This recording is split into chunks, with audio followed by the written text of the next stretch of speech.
we have a moral responsibility to help those with the greatest needs. And with the coronavirus, this is becoming even more significant. I was reading the New York Times this week, and they said 114,000 children in New York are homeless. They're living in their parents' cars or they're living in shelters. So consider with that number, how many children are not going to have a healthy meal?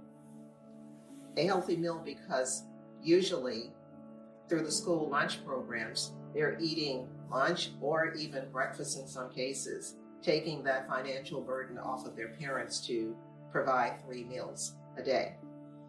Consider how many children are going to be left home alone if their parents have jobs that do not pay them when they're not at work, and what kind of risk that's going to pose for children.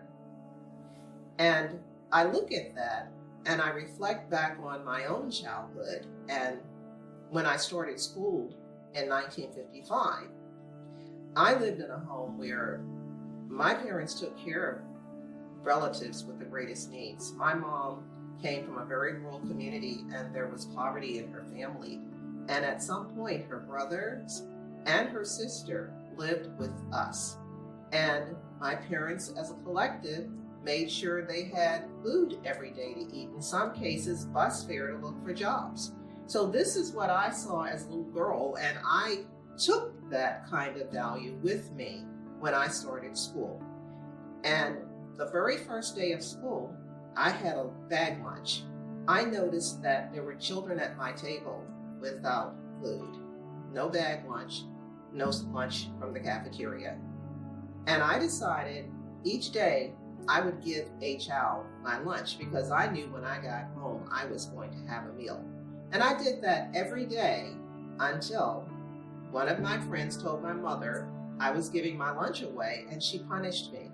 And I didn't understand why my mother would punish me when I was doing what she was doing with respect to her relatives.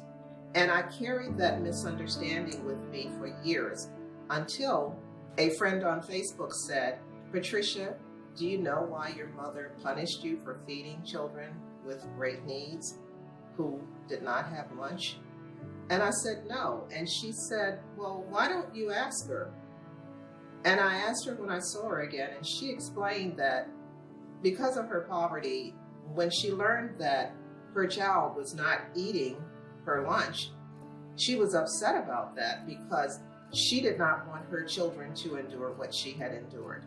She carried that trauma with her for years, and the trauma was that some nights she had to sleep outside if her mother's husband did not want her in the house, even in the rain. Her trauma was that every morning she only had salt pork and water, and her other siblings had regular meals, as much as you could give children when the home was a poor home.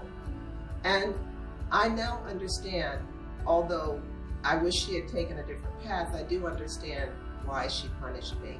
Because when people are poor and when they carry that poverty with them into adulthood, they have a lot of reservations with respect to survival, even when they are in better positions than they were in when they were young.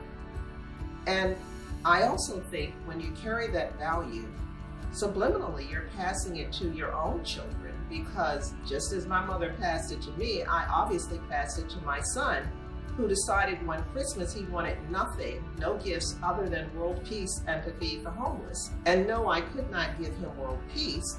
However, my sisters did find a shelter in Richmond that we donated money and toys to. And so significant was it that an 8-year-old wanted to do something like this, that it actually made the 11 o'clock news that night. And there was actually a reporter at the shelter to interview him. And what he said was, "I felt if I didn't do something for people who were suffering, that I would not be able to live with my decision." This is an 8-year-old saying, if I don't do something, I'm not going to really like myself that I didn't do something. And so I say, give to give, not to get, because giving to give and not to get is the purest form of love.